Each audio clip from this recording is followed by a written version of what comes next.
Good morning, sixth standard. Hope you have enjoyed Diwali and Bhai Dooj and all the functions which were there. So now let's back to the studies. So we were doing civics part. We have completed chapter number 5, that is rural local government. Means गांव में किस तरीके से local government काम करती है. Up now in the next chapter, that is chapter number 6 from civics only, that is rural administration. It is on page number 235.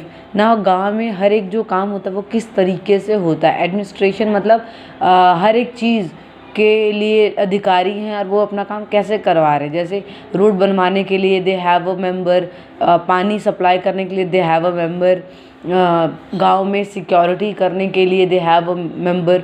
सो हर एक काम के लिए उन्होंने लोग अपॉइंट किए हों ताकि वो गांव को एक अच्छा गांव बना सके. Okay, so main functions of administration is, administration का मेन फंक्शन क्या होता है. ठीक है,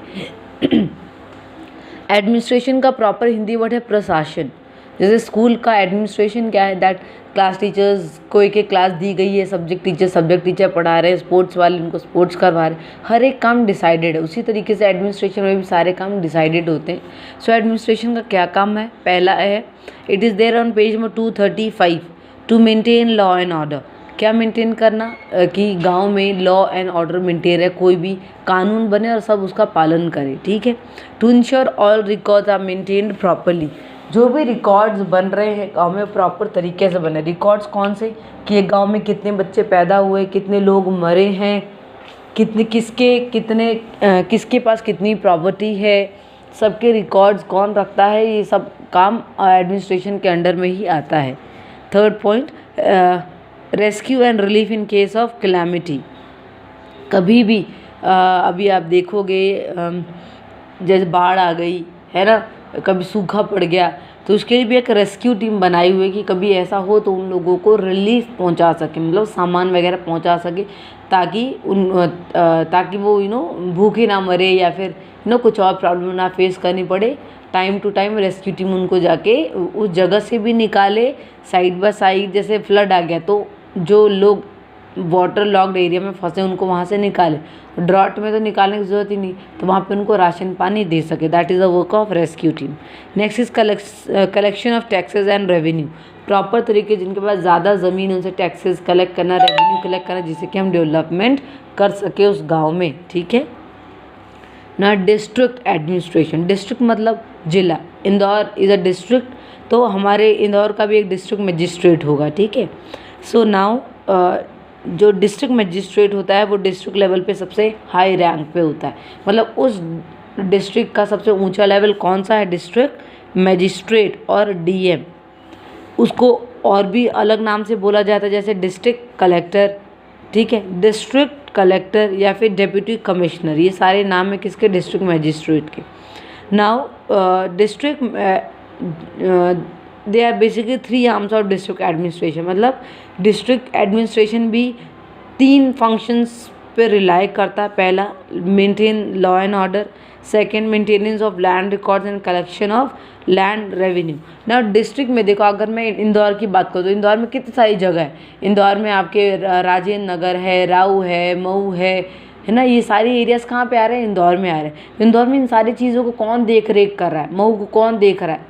डिस्ट्रिक्ट मजिस्ट्रेट आके तो सारा काम नहीं कर रहा ना मऊ में, तो उसने हर एक डिपार्टमेंट में, जैसे मऊ में एक कोई ऑफिशियल चुन लिया है ना, राजेंद्र नगर में एक ऑफिशियल चुन लिया है, राऊ में, ताकि वो अपने एरिया का क्या कर सके, एरिया में लॉ एंड ऑर्डर मेंटेन कर सके, लैंड रिकॉर्ड रख सके, सिविक्स एम्यूनिटी का ध्यान रख सके. ठीक है, now the next one is police. ये एक फ्लो चार्ट से मैं आपको समझाऊंगी. सो पुलिस का काम आप सबको ही पता है, to maintain law and order, और it is a part of jurisdiction, कि अपने एरिया में ज्यूरिडिक्शन मेंटेन कर सके. ज्यूरिडिक्शन मतलब होता है न्याय करना, है ना. जो गलत है उसको जेल में डाले और जो सही है उसको छोड़ दे, उनकी हेल्प करे. नाउ आई जस्ट वांट कि आप ये पैराग्राफ ध्यान से देखें. ये पैराग्राफ से आप समझ जाएंगे. अभी हम क्या पढ़ रहे हैं, ये पढ़ रहे हैं maintenance of law and order. ये ध्यान से देखेंगे. डिस्ट्रिक्ट मजिस्ट्रेट के फंक्शंस 3 हैं. पहला, maintenance of law and order, maintenance of land records and collection of land revenue, civic amenities and development. So maintain law and order में कौन basically आ जाएगा, पुलिस वाले आ जाएंगे, ठीक है। इसमें कौन आ जाएगा, इसमें आपके कलेक्टर आ जाएंगे, जो तहसीलदार वगैरह होते हैं, ठीक है। और इसमें आपके कौन आ जाएंगे, इसमें वो लोग आएंगे जो दूसरे काम करते हैं, वो जो लॉ एंड ऑर्डर से रिलेटेड नहीं होते, एक हाइजीन से रिलेटेड होते हैं, वो इसमें आ जाएंगे। तो अभी हम सिर्फ ये पढ़ेंगे, ठीक है। पहले ऑफिसर इंचार्ज मतलब एसपी है ना, एसपी के नीचे बहुत सारे लोग जेलर हैं और ये सब हैं। ये आपको याद करना पड़ेगा कि पुलिस के नीचे नीचे कौन कौन सी रैंक आती है, ठीक है। सो बेसिकली पुलिस का क्या काम है, it is on page number 236। Their duty is to prevent crime and ensure that people live a safe life in their area. Police का मेन काम क्या है कि वो क्राइम को ख़त्म करे और अपने लोगों की सेफ्टी को ध्यान दे और अपने एरिया में क्या रखे, शांति का माहौल बनाए रखे। This is the work of policeman. Second, anyone who complaint about being harmed by any bodily injury, stolen property.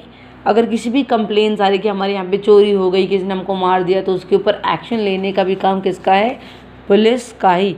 But बिना कंप्लेन लिखने के बाद इन्वेस्टिगेशन करना ज़रूरी होता है। Third point, even if a person feels threatened by someone, या फिर कोई उसको डरा रहा है, किसी आदमी को डरा रहा है कि हम तुझे जान से मार देंगे, ऐसे भी कोई डरा रहा है, तो पुलिस का काम है उस इंसान की प्रोटेक्शन करना कि उसको कौन डरा रहा है और पता करना कि उसको डरा कौन रहा है। Next point, the police is also responsible to ensure that no one disturbs normal peace. Police की ये भी जिम्मेदारी बनती है कि वो अपने एरिया में शांति का माहौल रखे। जिस भी एरिया में आप देखोगे, हर एक एरिया में अलग अलग पुलिस स्टेशन होते हैं। महू का एक पुलिस स्टेशन है, किशनगंज का अलग पुलिस स्टेशन है, राऊ का अलग है। हर एक एरिया में पुलिस स्टेशन होता है ताकि वहाँ पे अपने एरिया में वो क्या रख सके, शांति और लॉ एंड ऑर्डर मेंटेन कर सके। Next, the police maintains a jail at the district level. Anyone who commits a crime can be jailed by the magistrate. ना कोई भी अगर क्राइम करता है तो उसको जेल में डाला जा सकता है और उसको पनिशमेंट भी दिया जा सकता है। Last one, the police has a lockup or a cell in the jail station where they can keep a suspected crime.